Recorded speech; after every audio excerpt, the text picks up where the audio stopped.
Adam, Hey Chris, how's it going? finally. Hold on. Let me. All right, this is perfect. So you ready? Ready to rock and Yeah, roll? Awesome. yes sir. How's e- how's everything with you? Everything good? Family good? Everything's good. Yeah, everything's good. How about you? Awesome. Yeah, a little bit under the weather.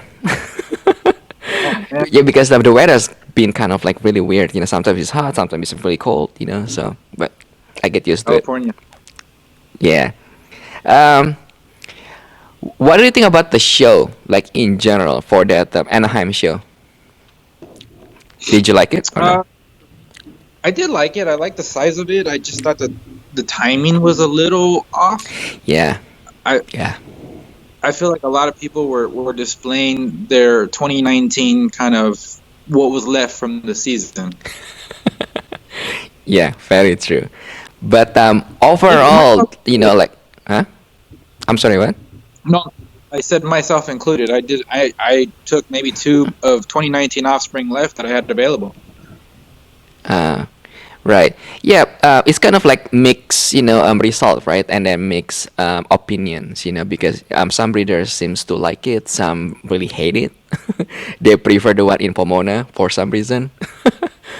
But overall, it's a good show, I think. So what do you think? I thought it was a great show. I didn't unfortunately have to deal with parking the way some people did, and I heard that that was such a nightmare. Yeah, I didn't have to it deal with was. that, so I got nice and early. I went into the lot. I mean, parking for me was, I don't know, 5 minutes at most. Oh, okay. So So you got there like really early then, huh? yeah, on Saturday I was there at 7 a.m. Sunday I was there at like 9:30. So Mm. Yeah, some I, breeders, tell me that they pay like $90. I don't know what happened to them, but $90 is like a three times in and out. Like, what would you wanna park and then going back and forth? But I don't know. But that's expensive. yeah, but if you have to pick, right? If you have to pick, which one you prefer the most? The one in Anaheim or the one in Pomona? Which one you like better? You know, I get to speak to people equally at both. So Yeah. I, I like I just like the one where people are gonna come through. Which I think advertisement matters. I think whichever one has a better advertisement campaign before just has a better Mm-hmm. turnout. Yeah. Um, Yeah. Yeah. It's but the location, yeah. Well, location wise, I think Anaheim is much better. I think I can be wrong because I'm not like gonna go like fending or things like that. But traffic wise, I think Pomona is better, in my opinion. But I can be wrong again. yeah. I mean, to me, they're about the distance wise. They both are 45 minutes away from me. Oh, for So okay, I'm kind of like right. If you made a V, I'm like right at that V point. right in the middle. Yeah, right in the middle. So it's like, well, what are you gonna do? Right, right, But right. I like Uh, I like both shows. They were great. I like yeah. talking to people. I love interacting. hmm it doesn't really matter like where or like which show, right? You just like to like uh, interact with other people, yeah, in general, Yeah, yeah. right? Did you see anything cool though at the show, Oh yeah. animal wise? Actually, Yeah. this was the first show in a while that I had a hard time not buying something.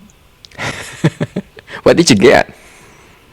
I didn't actually. I didn't. That's why I said I had a Oh, you really did. hard Oh, time. okay. Oh, okay. I thought you got something. Yeah, Okay. I wanted to. Okay. There was a yeah. Yeah. Before we move forward, let's talk about two of your project. Okay. And then well, first let's start with your bourbon project. Okay. I like that one. Yeah. I post like one of them picture for that hyena combos, and then people been Yeah. asking me like what's in it. I mean, you told me like what the ingredients are, but I don't wanna like release it just in case if you still like working on it or you wanna keep it like hush hush.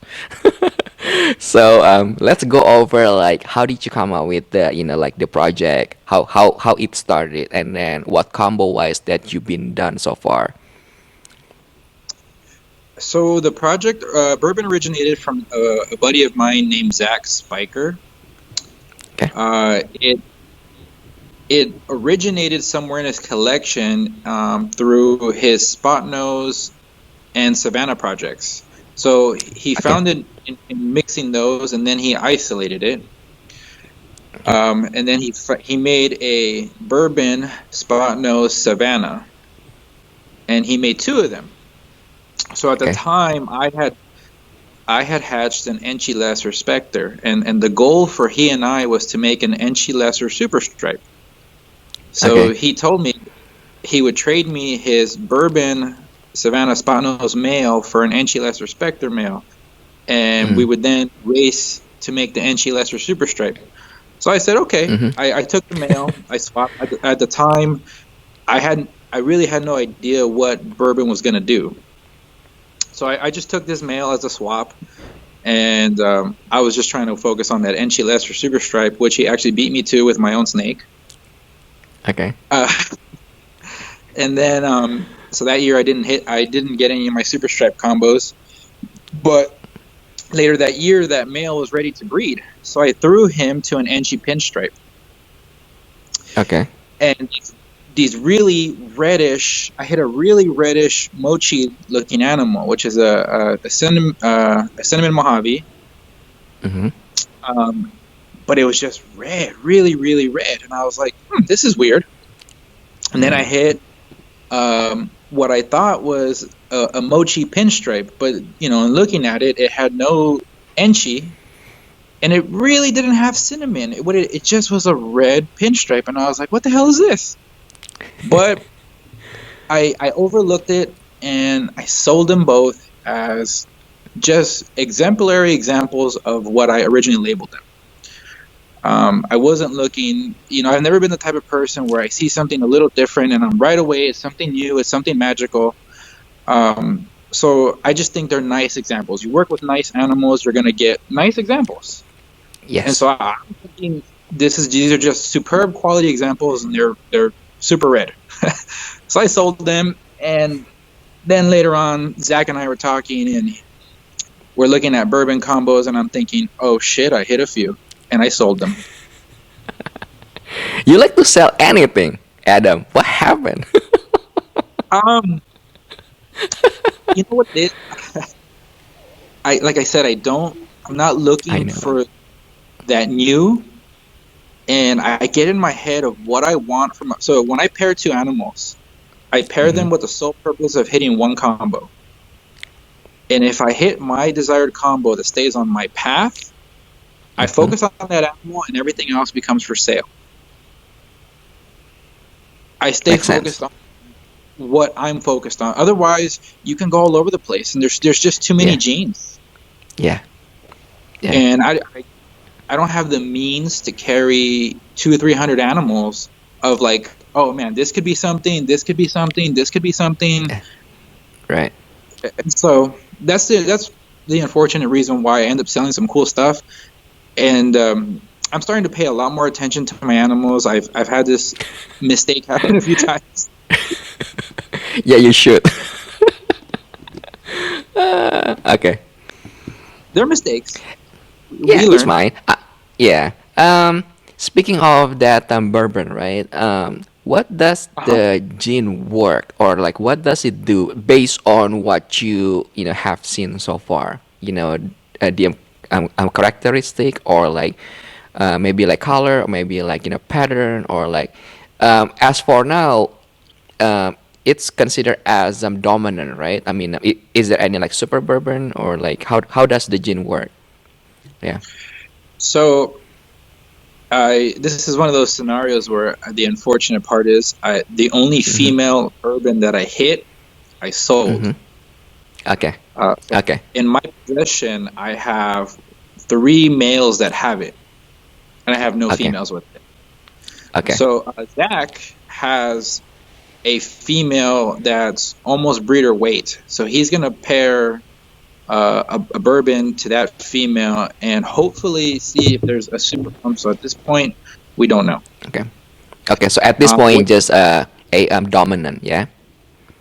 A dominant, yeah, Technically. because Got it it. doesn't require both parents to have it. Of course. And some traits that I've noticed of it is obviously that reddish auburn it's kind of like a red rust look to it. Not nearly as much as sunset. Obviously, it's not anything close to sunset. Of course. But it does have some kind of like auburn, real light, maybe like a dark reddish brown type of look. Yeah. I can be wrong. Does it, well, not similar, but almost close look like red Azantic when they hatch, kind of that red tone color? Yeah, no? What do you Actually, think? the closest thing I've seen to later on, I'll send you. I actually have the isolated single gene form in a picture, so I'll send it to you. Yeah, yeah. That we You actually see show it above to me at the show, so yeah. Oh yeah. You already show it Okay. to me. Yeah. Yeah, yeah. Yeah. I mean, based what I, from what I see, it's kind of like similar. I'm not saying it's the same, but the kind of, I love that red tone when you mix it to like something else. So yeah.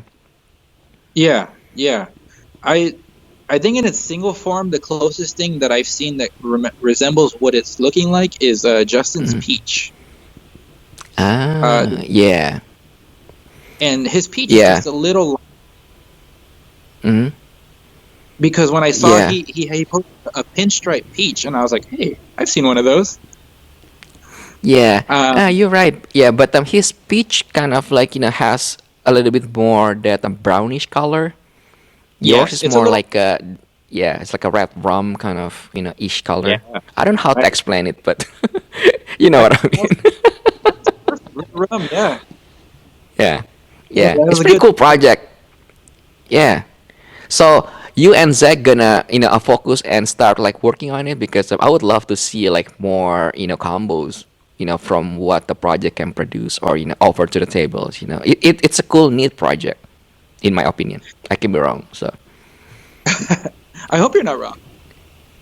Um, I'm hoping to, yeah, excuse me. it's fine. So I'm gonna actually repeat the pairing from Uh huh. last year. They gave me the hyena 2.0 male, Mm. Okay. and hopefully I can sneak out some females from there, and then start developing the project a little better. Okay. Because I have three males. All three Mhm. males are no, two males are breeder size. Okay. Um, I don't have what I believe are the correct females for this type of project. So when I see a Okay. project like this, it's not just about Mhm. plugging it into anything. Yeah. I really don't want pastel in there. I really don't want a few genes Yeah. um, that what I believe would just completely wash out what it is the gene is trying to express. Yeah. Yeah. Yeah. And so my options are limited. And again, this wasn't Mhm. this project wasn't my main focus. So I didn't, Right. 2-3 years ago, I didn't set up the Mhm. correct females for when these males were ready, because Right. I have the correct females in line in place for many projects that I'm working on. And they're the females, you know what I'm talking about, right? You set up the females for the I project. know. I know. And this one caught me off guard, and I don't have what I believe the correct females for this. Right. And that's all it is. Yeah, I mean, you can always have it as like your side project. I mean, it's not necessary that something you really want to focus on. I mean, if it turns out to be a really good project down the line, it's a win-win situation for you, right? But Yes. just focus because speaking about like focus on like a certain project, what are your top, like main or like top three project that you focus on right now? I believe I DG. have a huge obsession with Desert Ghost. Yes. Okay. Okay. I really like Desert Ghost. I really like Spectre. And I love that it just Ah. got blown. I love how it just got ignored. Yeah. And to me, that's great because it's one of the few yellow belly complexes Mm-hmm. that, in my opinion, still holds a lot of pattern into adulthood. You look at a Yeah. freeway Yeah. baby versus a super stripe baby. As adults, the freeway will lighten up significantly, and Yeah. the super stripe holds a little more color. I love Yeah. them both. I love all yellow belly complexes. I think they're phenomenal animals. What an Right. amazing gene. Yeah. But I feel the super stripe has yet to be completely. I feel like they moved on away from it when gravel and asphalt came out, and Yeah. still didn't even fully tap into Spectre. It was like, oh, we have Spectre, and then all of a sudden, freeway, asphalt, and gravel came out, and people just dropped Spectre, and I was like, well, but we're not done here yet. Yeah. So I really like Spectre. I'm Okay. trying to do some things with that, and I guess my next project would be to get into make Candino pieds. Yeah. So that, That's a really again, good project. Yeah. something a little different. I tend to kind of just stray away. I'm also going to work on DG Clown, which I think a lot of people are already going to jump on that. So, Yeah. I may do some of it, not too much. Yeah. And chocolate, I have some chocolate stuff. Yeah. Chocolate is like one of those things that kind of like, buried, right? Because people tend to, trying to catch all the hypes, right? So there's still things that you can be, you can do with chocolate alone, So um, let's go back to your DG project because we talk about this like so many times, but um, me personally noticed that some of your DG combo, kind of like much better looking than the regular. Yeah. People gonna send me emails like, "What are you talking about this and?" Well, Yeah, I'm glad you said it and not me, because I'm yeah, really careful yeah. about what I say on I podcasts. Or know. Yeah, I never want yeah, to put anyone's or any animals down. Everybody has yeah. their own Of course. project, Yeah, yeah, and yeah. what I find to be pretty may not completely resonate with someone else. So I'm just going to say that. But I had to look for desert ghosts that I wanted. Yeah. I started with desert ghosts in 2013, and the animals I started with were nice, but they were not what I wanted. Okay. And instead of searching, I just decided I will make what I want.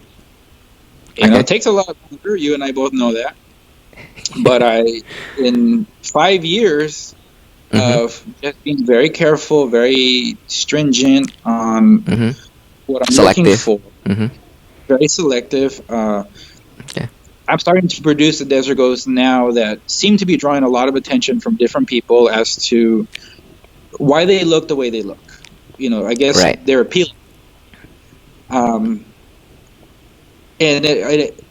part of that is also, too, in the same token, I discovered something that was attaching itself to my desert ghost, just like some of Okay. these other dangerous projects.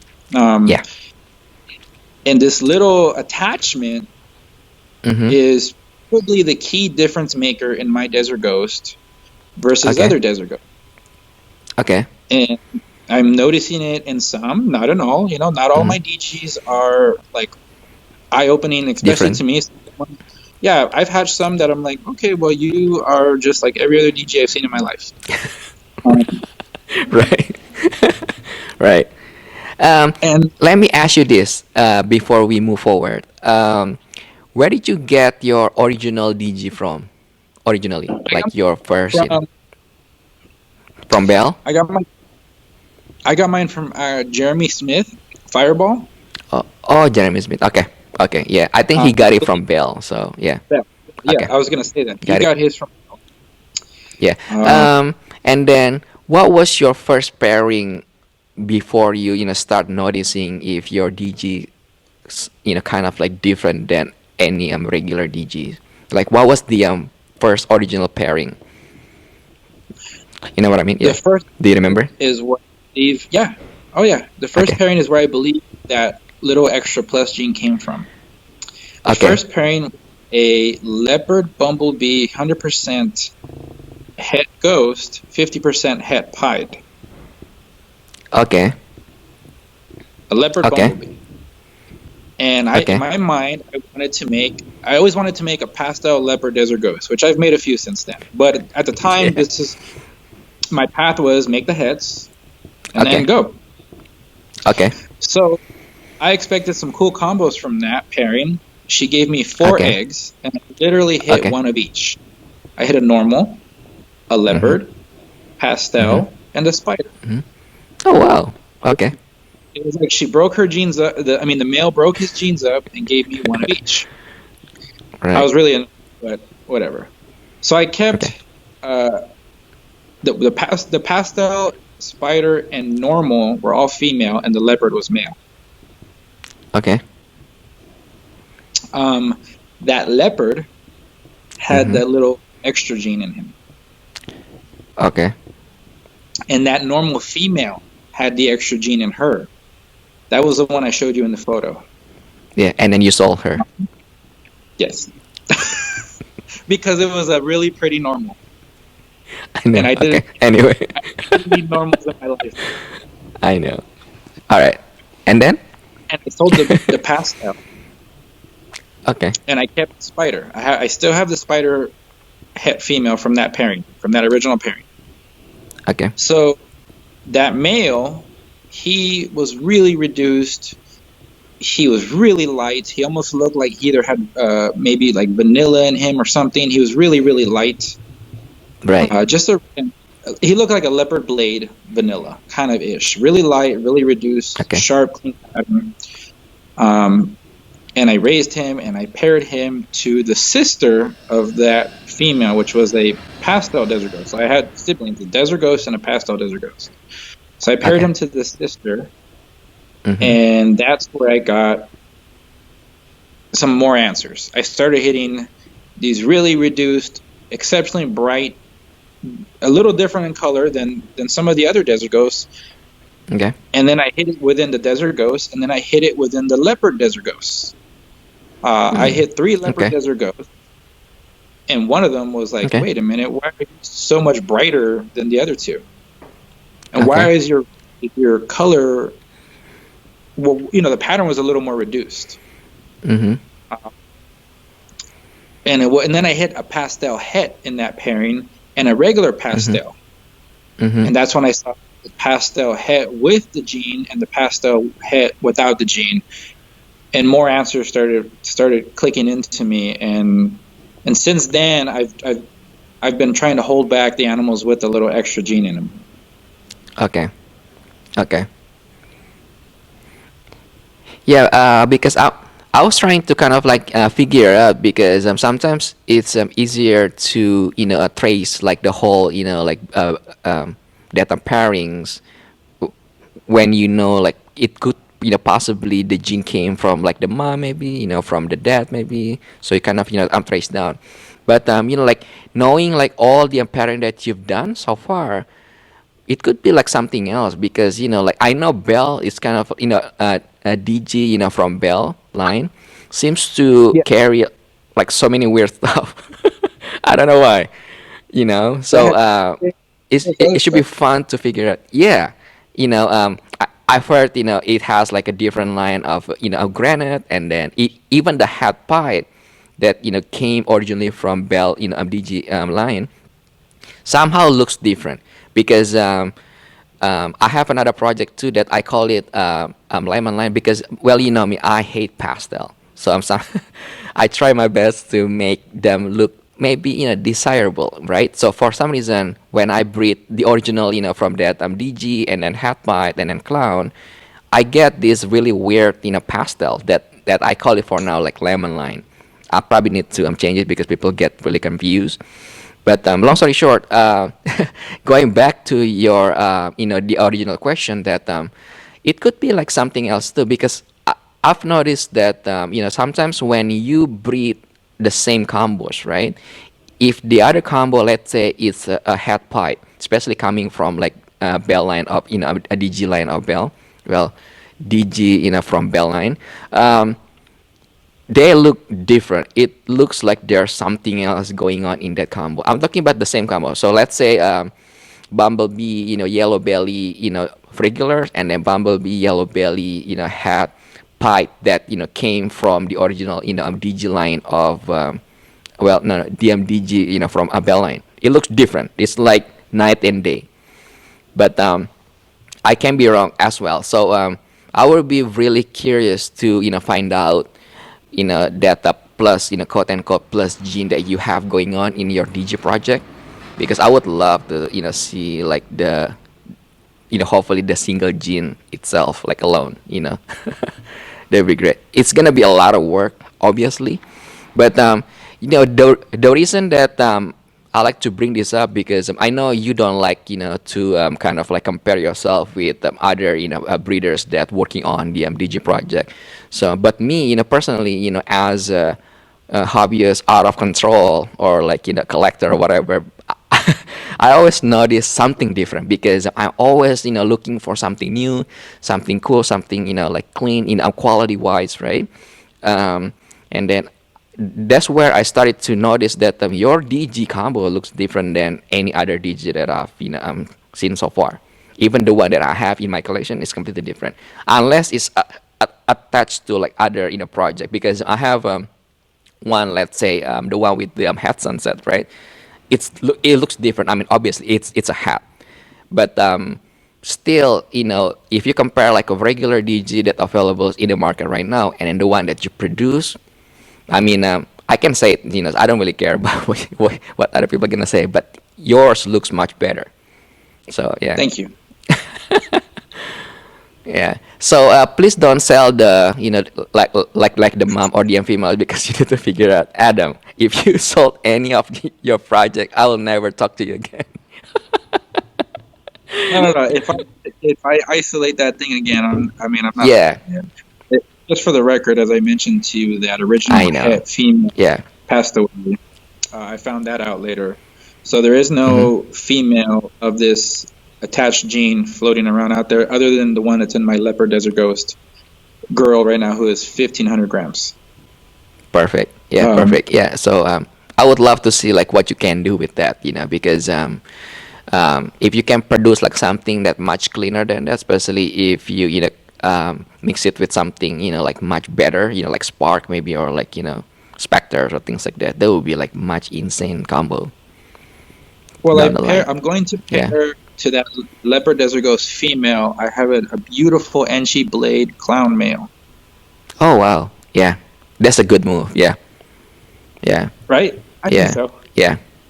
Yeah. Well, Angie, I mean, uh, I sounds really biased right now because every time I, mention Angie, people, most people are like, oh, you keep saying Angie this, Angie that. I mean, they make a beautiful combo. It helps a lot, especially when working with like a blue eye Lucy complex. It helps a lot. It brings up the patterns more, especially if you work with like a pipe. Brings more the real estate of that the canvas, right? So Champagne. yeah, champagne. So champagne is actually one of those slipper gin. I mean champagne Angie leopard. They'll be hilariously cool looking, I think. But yeah, yeah. I Um, I believe she's the single greatest gene to happen to ball pythons. which one? I can't think of a. I think no, I was saying Oh, Enchi. I think Enchi is the greatest gene to oh, happen to ball python. I can't think of a gene that's had more impact than an Enchi as far as you can super it yeah, up, you can add it to yeah. anything. It is just phenomenal. Yeah, it's really funny that you mentioned that because I was talking with Will Morrows, Royal Canadian, the Yeah, other day, and then he was actually mentioned the same thing too. I mean, you could make a really good impact just by breeding focus on Angie project alone. I'm talking about just breeding Angie to Angie just to make it the best out of the best. You can make like the name in this hobby probably just by breeding Angies. I'm literally trying. Are you We working on it right finally, now? yeah, I have Oh, a few okay. single combos that I'm raising Perfect. up. Yeah. Okay. Well, Enchi's in about 80% of my animals. Yeah, me too. Well, not 80%. Probably that's like way too much, but maybe like 40% for my collection. I mean, they just get better with age. I could some buy it, but yeah. Um, Moving forward, what do you think about the market right now? Like in general, what is your opinion or like your overlook when it comes to like ball python market right now? What is your thought? Um, I think the market is always good. I don't think it's bad. Um, Okay. People, I started in 2009, and by Okay. 2011, everybody was saying the market crashed. Right? Yeah. Then we bounced back, and in 2015, the market crashed again. You know, and every Right. 2 3 years, the ball python market crashes. Yet Yeah. more amazing, beautiful genes appear, new Yeah. combos appear, Yeah. um, and it's non-stop. And more people get into this hobby every single year.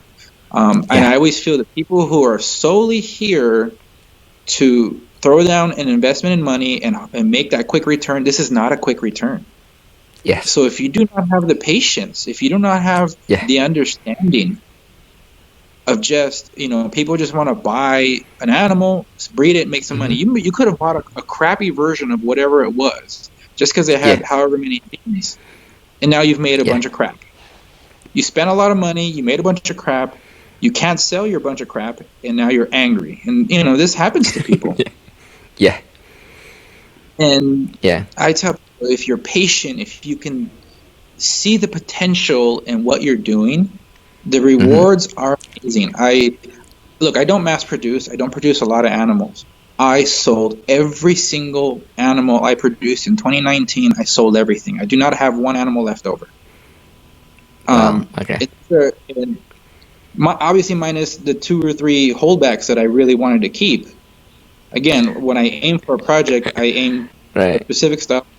Everything else has to go. Otherwise, I'll keep too many. Yeah. Everything sold, and even that's because even the byproducts of the quality genes that you use are still nice animals. They're still beautiful. Yeah. They're beautiful examples, and these Yeah. are just the byproducts of other things I'm trying to hit. And it's not hard for me. It doesn't feel stressful. I never worry. I put a couple animals up for sale. I don't have to Mm. worry because I'm not mass producing. I live in California. We live in Yeah. California.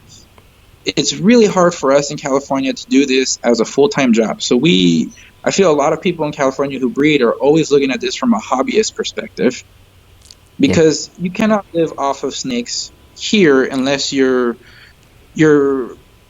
facility or infrastructure is enormous and your overhead Yeah. has to be low. And in California, nobody Yeah. has low overhead. Yeah. If I wanted to live off of this, I'd have to move to a different state, and that's the reality. So I can have a different Yeah. approach on this. This is my life. I can have Hmm. fun. I can grow it organically, Right. and I know you're having fun too. I know you do this because it's fun for you, and you get to see Yeah. all those. I've seen your page. You have tons of little Right. little side projects you're working on because you just Right. see. You have the time, the patience to see these Yeah. little side projects grow, and Right. that's a lot of fun. Yeah. It's a lot. It is. You and I have a conversation and we get to smile about this. We're not complaining about anyone, complaining about the hobby. There's been no complaints in this conversation. No, Yeah. we're just having a good conversation and Yeah. looking up. We're always keeping our head up. Yep. So Yep. Yeah, because it's always good to ask the same question per se, right? Like how's the market doing? Because like obviously every time people ask me like how's the market doing, and then my answer is always the same. Like from like 5 8 years ago, the same thing. I mean, yes, there will be a price correction, price adjustment, obviously, because it's gonna be based on supply and demand. I mean, it's not necessary it means like it's the end of the world. So I think people kind of like structure their collection or their the so-called hobby like not in the correct way. They just like what you said, they just like buying this and that, and then spending a lot of money just to catch the hype, and then they don't have the impatience because they think they can just spend a lot of money just to get to the top, but like they do not know, or like lack of this knowledge that it takes a lot of work, a lot of times. So it's not an overnight thing or like hobby project, especially if you want to do this for the long run. It takes time, but just like what you said, that's the fun part of it, because when you work hard, you're gonna get a the better result, right? And then I mean, for me personally, this is why I like to go to the shows and then make friends, right? Like like with you, and then with Mike, and then like everybody else, because I feel if you work as a team, right? I call it a team. I mean, people, when they hear this, like a team, it's like what, like what are you talking about? Because I'm not, part of your team or things like that. But I look at it as a, like a small community, at least for me. So just like what you're doing right now, right? You focus on your DG project, and then I have a DG project too, but I'm not really focused on it right now. So if you, let's say, this is just a quick examples, right? Let's say if I want to make, I don't know, like well, I'm super anchi clown DG. You know what I mean? So you're working on that anchi DG stuff.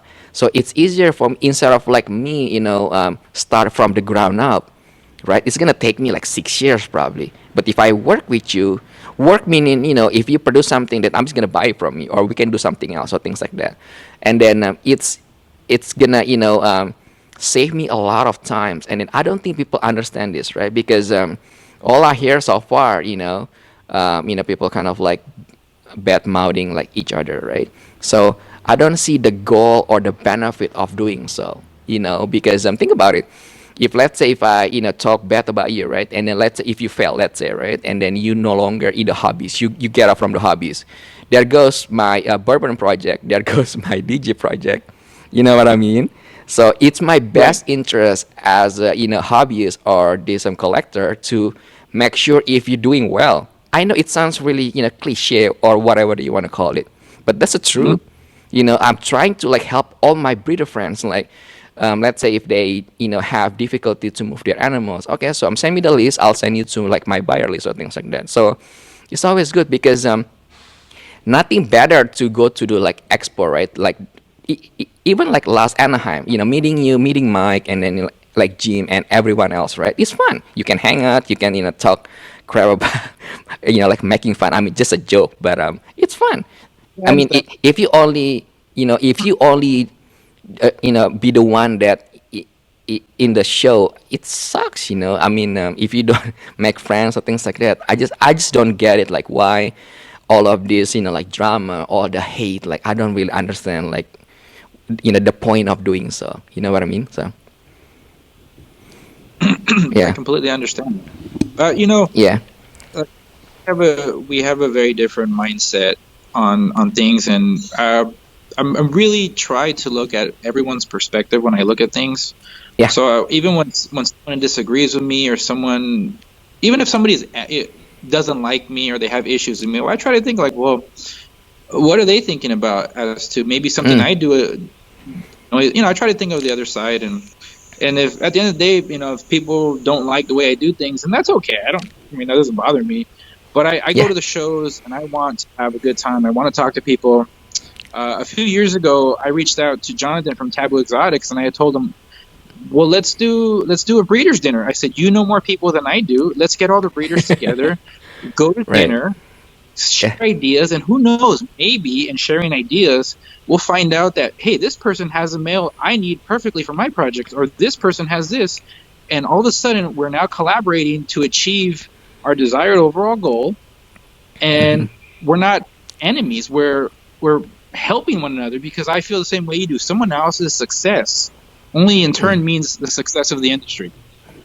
yeah, yeah, And yeah, I'm always like, the better you do, the better I'm going to do. Because you know what? We don't always have to have the same animals. So you yeah, do good in your animals, I'll do good in mine. yeah, Um, yeah, and we just got to help each other. So coincidentally, he reached out, and then that was in, I think, 2016 16 or something, all of a sudden Justin was in town, and we ended up going to lunch with Justin, and it ended up being a really cool dinner. And I've actually, since then, I started noticing more breeders doing like breeders dinners all around town Yeah. in different areas. I'm like, that's really Right. cool. More breeders should get together.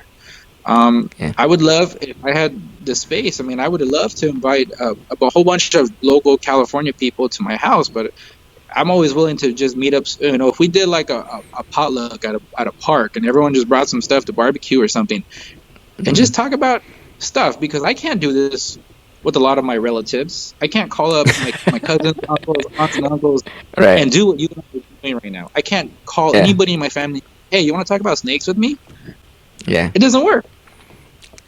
And Me too. we need more of this ability that you can call me, and I love this. I love that we can talk about snakes. I can't, even my wife gets tired of hearing me like, okay, good, I heard about your projects already. Right. Yeah.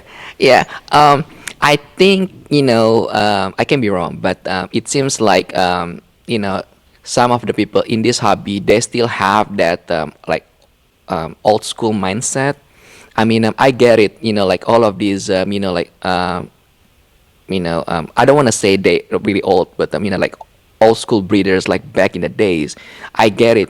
They feel like they need to compete in order to get business, right? But the the whole market changed right now. Especially with the help of like social media. So like everything changed now. So it's really hard to, if you're not keep trying to keep up with what's going on, right? So I just feel like this old school breeder, they still stuck in their like small box, right? They still have this insecure mentality. You know what I mean? Especially when they go to the show and they'll look at us, like these young breeders or whatever like that, right? They feel like when we get really successful, they feel like I don't want to deal with them because they don't like us or things like that. But if they just kind of open-minded, just work together. I get it. You much older and you probably don't want to hear our stupid opinions. I get it, right? Because some people do feel that way. But Yeah. like either they agree or not, the market is changing right now. I mean, you've seen a lot of like like kids making like YouTube videos right now, like how to take care of ball python. I mean, it didn't happen. I mean, we didn't have this like before. So if they don't adopt or trying to get involved, they're gonna miss the train. So that's why they get really upset. Because they see this new breeder coming in, and then we already have like so many cool projects within like less than 5 years, comparing them that been doing this for like 30 years. So I think that's probably what I feel, or like what I kind of like see what's going on. The fact that there's a gap, right? Because they feel like they've been trying to build up this hobby, they build up this market or things like that. But you gotta adapt, because just like what I said, the market is changing. So yeah. Any business, you have to adapt. Any Yeah.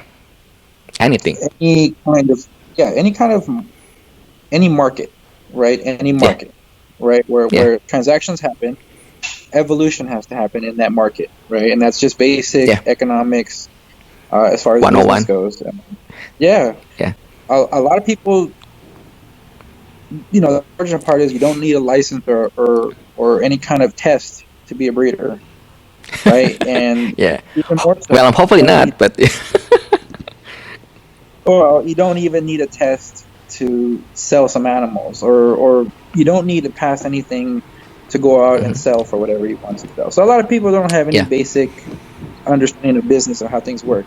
And so people who spent their entire life making this life for them have to now deal with people coming in and just not understanding the basic economics of things and screwing that up for something.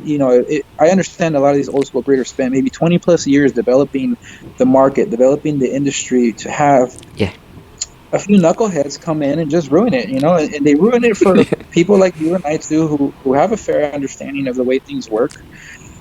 But that will happen at any time in any industry that grows to this size. And the industry has now grown to a size where you have new entrants that are coming in and have no idea what they're doing, Yeah. and they will fall out just as fast as they've fallen in.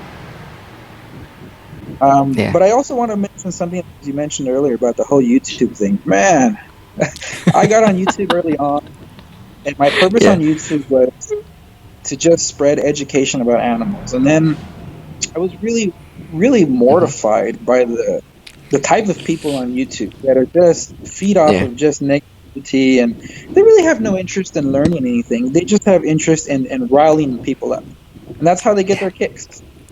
Yeah. And so I experienced that early on, and I was really turned off from YouTube. And YouTube has evolved many different ways. Yeah. Now the thing with YouTube is every person who now learns their information learns it through watching a video on YouTube. So I Hmm. watched the video, and I'm not saying I actually do this. I'm just being hypothetical. So Yeah. I bought a snake this year. I watched a YouTube video on how to care for it. Now I'm an expert on how to care for snakes because I sat and watched the YouTube video. Yeah. I know what you're talking And about. Yeah. that's really bad that a lot of people, I do a lot of presentations at schools and middle schools and elementary schools. I Yeah. take my animals and I just talk from a more of a scientific approach to the kids. Hmm. I do a lot of teaching, and I do a lot of education for that. Mm. And I get comments that I know from a kid, oh man, you just watched the video. Like that's all you did. And that's your whole knowledge on everything. Your whole knowledge of reptiles is based off a 3-minute video. You now know everything about reptiles because you watched a 3-minute video from somebody who Yeah. watched a 5-minute video, Yeah. And it's very horrifying. So I do say this with a grain of salt. I love the fact that we can get on camera, we can say whatever we want to say, Yeah. but even people watching you and I, take what we say with a grain of salt, okay? We are Yeah. also people with opinions. Nothing I say I would tell people is definitive or I'm not an expert, Yeah. but I just 30 plus years of experience with reptiles. And I've Yeah. made tons of mistakes. Tons of mistakes. That's how I learned. Yeah. Yeah. Yeah. I love the fact that you mention or bring this topic because I was about to kind of like bring it up too, and then I didn't know if you actually do that teaching work to like school or things like that because I've noticed also that um, you're really good in explaining things. You know what I mean? I don't know if that makes sense to you because when I ask you a question, let's say like, what is bourbon? I mean, you have a way to like explain it, so you're really good in like like explain it, like teaching or things like that. So it's really good for you. Also, back to that YouTube stuff. Oh my goodness, I can't even start like what should I say about this? But the only thing that I can to kind of like take the let's say the benefit out of it, right? Yeah, Because I'm gonna take one example. You know that a YouTube channel Go Herping? the spider. Yeah, the spider gene. So I get it. The kid said a lot of like bad, well, not bad things. Not the correct stuff that he can say, right? Which is true. My point is like this. First of all, he's just a kid. Like for us as a breeders or people that know what we're doing, right? I think it's a bad move to go and then trying to destroy this kid. I get it. He said a lot of like mistakes or things that he's not supposed to say. That's true. But the way I look at it is, the fact that he keep making video, it means like a lot of kids like his age gonna watch his videos, right? So he's gonna attract more audiences. Yes, that's true. The information that he said is completely wrong. I get it. But my goal is to bring more audience to this hobby, right? Whether it's right or not, things that he said, these people or these kids, they're gonna learn. So the objective is just to bring more people first, right? And then later on, they're gonna figure out whether what he said is right or wrong. So if we destroy that kid and then shut down the channel, there goes the audience because like me or you, we can make video, but kids might not wanna watch us because we're probably boring for them.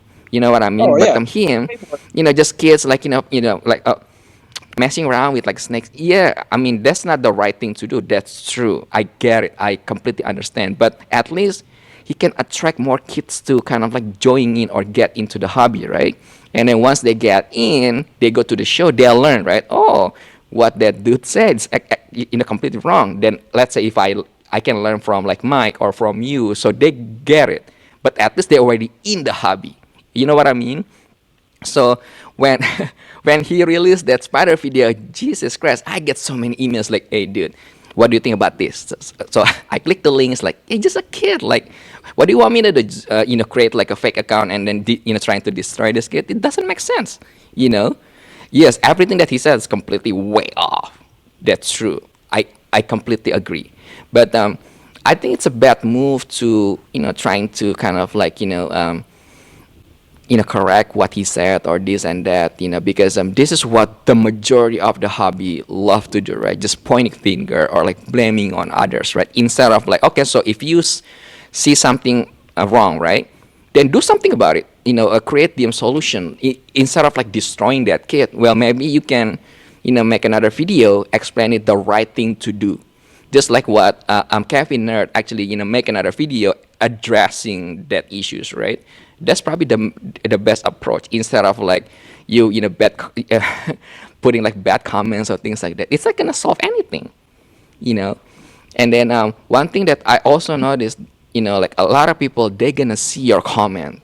So if new people, let's say like parents, right? Because parents, let's say if their kid wanna get involved with like a certain hobby, parents usually kind of like do their homework.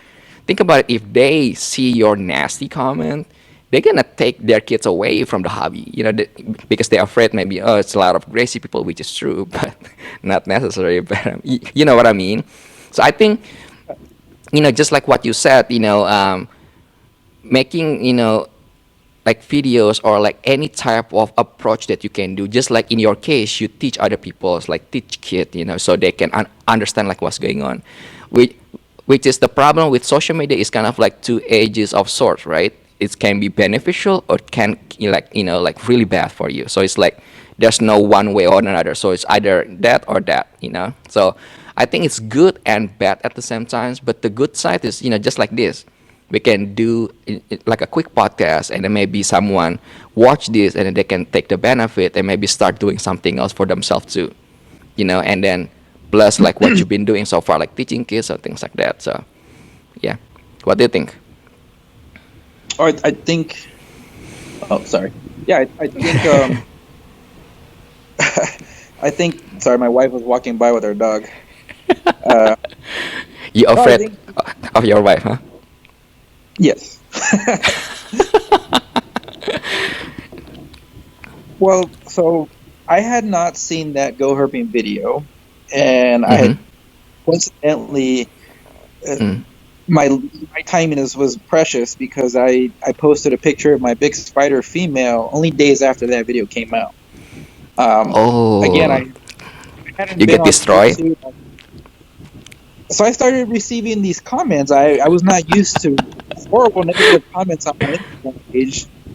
And I started receiving these comments about why are you working with the spider gene, and I was really confused. And I'm the type of person that I will take the time to reply to just about anyone as long as they're not Yeah. overly rude. Yeah, I will of course. reply. I don't ignore people. I think that's a really bad habit that a lot of this community has too. Because Yeah. we need to talk. We need to talk. We need to communicate. Anyway, Yeah. so I started receiving these comments, and I would reply to them, and then I realized when I would reply, the replies back were just spewing out nonsense and anger over the spider gene, and I was like, wait, you're not even making any sense. And then on one in particular, I clicked on the picture because she was telling me how it's horrible to have just all this endless stuff about spiders. So I clicked on her page. She had a normal ball python in a giant glass aquarium with all kinds of stuck shit on it, heat lamps all over the top of it. Yeah. And I saw this on her page, and I said, oh my god, everything she is saying, she doesn't even know. So then she's like, well, haven't you seen the Go Herping video? And I was like, what the hell is this? What are you talking about? Mm-hmm. I clicked on, I went to the video and I started watching about 2, 3 minutes of it and I turned it off and I said, oh, okay. So then I Yeah. went back and I put it, I made a story about my reaction to the first few minutes. And all I said was something along the lines of, I understand how people feel about the spider gene. I said, however, my opinion on the spider gene comes from working with the gene for over 9 years, breeding the gene, watching the gene grow, raising the gene, making combos with the gene. Yeah. I said, from my experience and my opinion on spider is based off at least 9, almost 10 years of working with the gene and not a Yeah. video I saw online and decided to click. Yeah. I said, I made an opinion based on my experience, not someone else's experience. And that's the problem. We're making Mm. opinions off someone else's experience. That is his experience, not my own and Yeah. not yours. Yeah. So we do that a lot with YouTube. Our opinions are now someone else's experience, and we interpret that to be our own experience when it's like we Yeah. did not live that. Someone Yeah. else lived it, and now we're making it our own. You know, work with the gene, handle it. People always tell me spiders don't eat. Well, my spider female is almost 3,500 grams, and Right. she has no wobble. Yeah. But whatever. Yeah. I made the decision because of that, because I don't want to deal with people. I don't like feeding people. I'm not going to sell her ever, get rid of her. And that's okay. She's just a beautiful animal that I'm going to have forever. Yeah. Yeah. Yeah, because I get that email once, he released that videos. I mean, his video kind of like went really viral, and then bunch of breeders really get really upset about it. So a few friend of mine, well, one of his, like main project is actually spiders, and then there's nothing wrong with working with spiders. To be honest with you, I mean, that's how I started, because I got my first, like really ugly bumblebee. So that's actually spiders. So I have nothing against it. I mean, am I working on it? No. I have another ingredient that I can, mix in without dealing with the whole drama. But I have nothing against DM spider. So long story short, I talked with a lot of breeders. They're kind of like trying to address their, their concern when it comes to spiders. And then um, one thing that I talk to them is I comparing spiders like small people. Well, I cannot really say the really actual name start with M. So small people. Okay, so even though they have the gene to to produce like small people, like small people and small people, right? It's not necessary you're gonna get another small people. I mean, they can make a regular human size, like height or things like that. Same thing like spiders. So it doesn't mean that it's like wobbles. I mean, don't breed spider to spider, obviously. I mean, but it's not necessarily you're gonna get like wobble, babies or like offspring. Again, I'm talking about quality animals. This is the problem too, because people get these wobbles. They keep breeding them. So you have to be responsible. If one of your spiders like like wobbles, then don't breed them. Just keep it as a pet. So you will never get problems. But anyway, so my point was like, just like those small people, right? I mean, it's not necessary they're gonna keep making small people down the line, because their kid can be just like a regular size of human. And then if let's say if their kid cannot do like handstand, right? It doesn't mean that that person is less human than us, just a regular like normal being, right? Same thing like spiders. I mean, I saw this video. These girls flip the spiders like upside down, and then like, look, this spider cannot do anything. I mean, obviously that's the dumbest thing that you can do. Like, why would you want to put your snake upside down first, right? And then the second thing is, like, if you don't like a certain animals, then simply just stop buying them, or you don't have to work with them. I mean, no one gonna put a gun next to your head to like, okay, work with spider now. So don't put your 2 cents or your opinion first if you don't like, obviously if you're not working on the project, or if you don't even have the animals, just don't say anything just because you watch a video or things like that, right? That's kind of like the issues. But in general, my opinion, spiders is fine. I mean, there's nothing wrong with that, and I don't mind it at all. So yeah.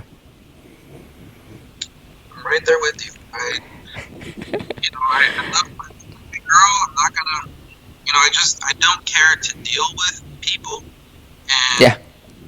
I'm not gonna breed her. If that's what people would prefer, that's fine. But she's not going anywhere. I'm gonna keep her, and Yeah. she has her part in my affiliation for animals, and Yeah. she has a big part in other people's affiliation, because that spider, my spider girl, has probably been held by over 20,000 kids in her life. Yeah. She's got so many shows with me, and she has been a first for so many people as far as their first snake they've ever touched. Oh.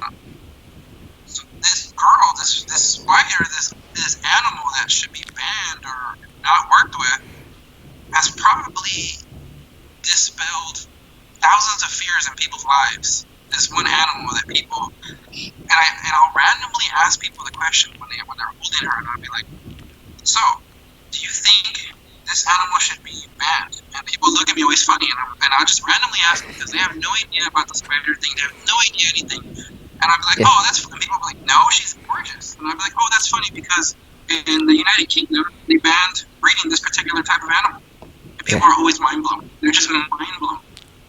And I'm like, yep. I said that, and I'm like, that's what the nonsense of media can do. I said, this animal you're holding wouldn't be in existence if people had their way, and people are just mind blown. Yeah.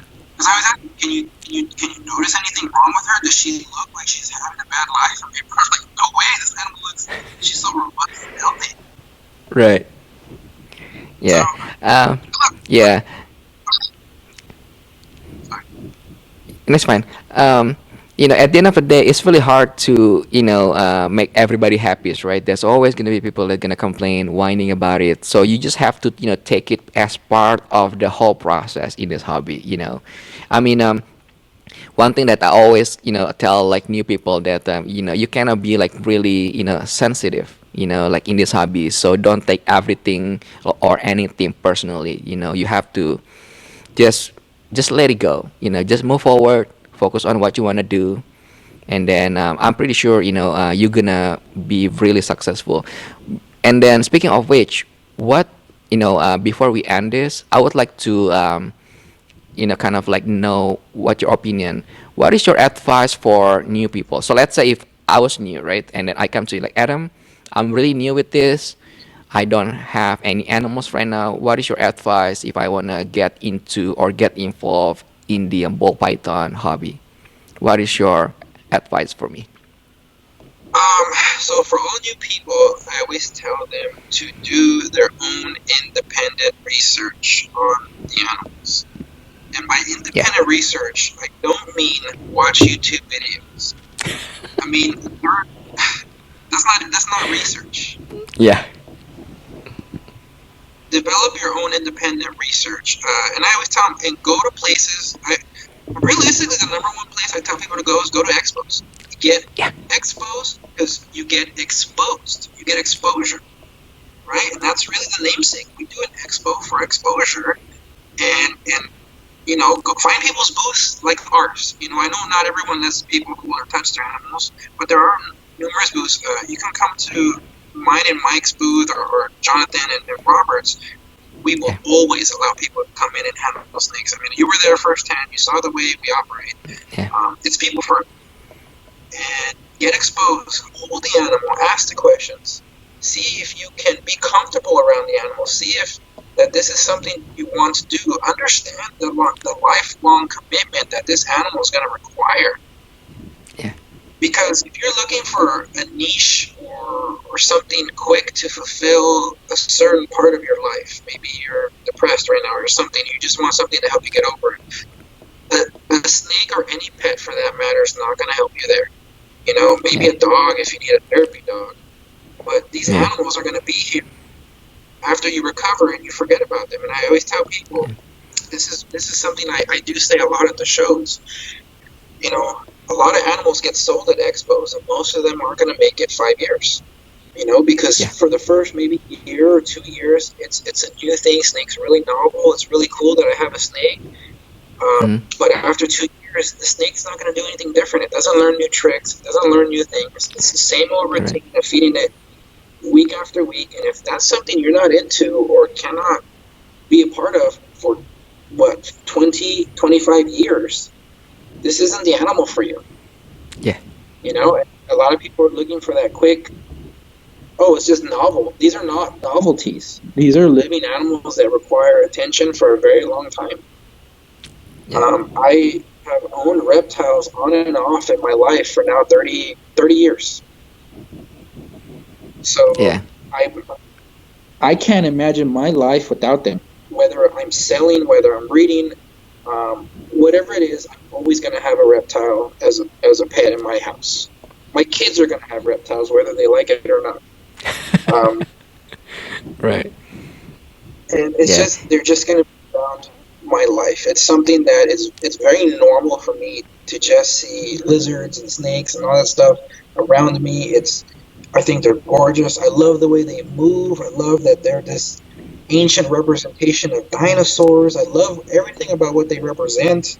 I love that they're cold-blooded, meaning that they are just so different from us. Everything they do is just so different from what we do, and how they survive, how they hunt, how they move, how they just do what they do. This is mind-blowing to me. And so if you're not talking about reptiles similar to the way I just described them, then maybe they're not meant for your pet, because you really have to like them if you want one. Yeah. That's a very good advice. And then I said the same thing too. I think the best way is go to the show, especially if you're, you have, if you're kids and then you have parents that really against you, the best way just go to the expo, and then bring them to like Mike's table or like your table and then let them talk to Mike. Go back Mike. Right? Yeah. Mike. Yeah, well, he's a really nice guy. Well, you guys are, but like it's easier when you go to the show and then meet the person, right? Like like face to face, and then you see the animals, like what they produce, the quality of the animals, right?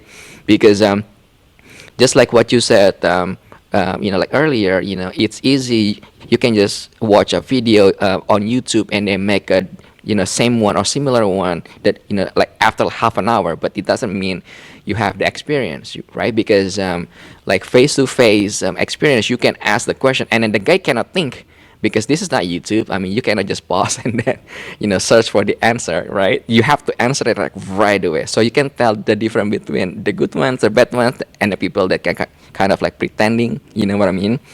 But I cannot agree more than what you just said. Going to the show probably the best one ever. Especially when you just first trying to figure out whether if this reptile is for you or not. So yeah. Adam, so we already hit an hour mark. So time flies when we're having fun. So thank you so much for your time. And then anything that you wanna say before we shut this down? Yeah, don't ever buy an iguana.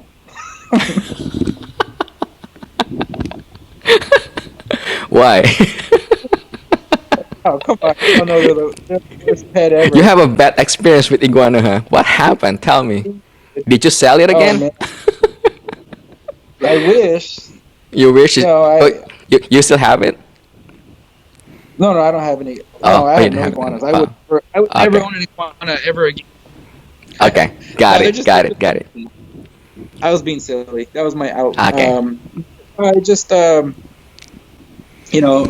I hope more people can start communicating a little better, and just try to, like Chris said, just try to avoid any negative stuff. It took me a long time. I'm a big guy, but I'm actually a pretty sensitive person, and early on, a lot of things affected me, and I was like, man, why do people say these things? And it wasn't even, some of the stuff wasn't even directed at me. It was just people would say negative things to other people, and that still bothered me. Like that person didn't deserve that comment, or whatever it may be. and my skin has gotten a lot thicker. And if you really want to survive in this industry or any industry, you need to have a little bit of thick skin. Yeah. Don't always be so easily offended, and seek out the good ones. And if you find Yeah. somebody good in your life, hold on to them. Even if they're a friend, a mentor, whatever it may be. You know, and just help people if you can. Yeah. Perfect. When is your next show? Do you know? So I go whenever Mike and the other guys are ready. So I follow wherever Mike wants to go. Mike Porter, from Yeah. Porter's Python. Yeah. Myself, Jonathan, and Robert Mm. Hutcherson, we all been Yeah. together, Okay. and we formed a really good bond. So we usually do the Repticon and the Super Hmm. shows in California, Okay. minus the So San you Diego guys, show. yeah. Will you guys be the one in San Diego this coming No, we don't, April? No. Oh no. Okay. no, we won't. We don't usually go out to San Diego. It's a big. Okay. We're kind of lazy. We don't like to travel far. It's like too much of a drive. 45, yeah, 45 minutes is the length of my drive. Yeah. Well, and people that hear this and then when they drive like 12, 14 hours, they'll be like, seriously, Adam? Yeah. I'm just I kidding. know. I'm scared. I, Yeah. I when I do snake deliveries for people in person, I've actually driven 3-4 hours out to go meet somebody to Oh avoid wow. shipping. Yeah. If I can It, avoid shipping, I will. I'll work with people. mhm. But anyway, well, Got it. thanks a lot. I mean, I just want to thanks a Yeah. lot, Chris. I don't want to take too much of your time. Yeah. I'm really happy to do this. I was really sad I couldn't do it with you the other day, so I was like, oh, I It's hope I fine. can do it with him. Yeah. And I'm really Well, happy. thank you for doing this too. Yeah. I'm always happy to bring like good peoples because I'm trying to introduce like some of my good friends because you guys, Mike, and then John. You guys are like really good friends of mine. So, because sometimes people get confused, and they think like all the people in this hobby is like really scumbags. Well, some of them are. That's true, but they are good ones too. So I'm trying to A lot of good. introduce them like one by one, and then gradually. So yeah, yeah. So you Awesome. make the cut. I'm just Right. kidding. I'm pissed. Yeah. All right, Adam. Thank you so much. Say hi to your families, and then I'll see you when I see you. Yeah. All right, Chris. You too. Take care, bud. All right. All right. Thank you, brother. Bye.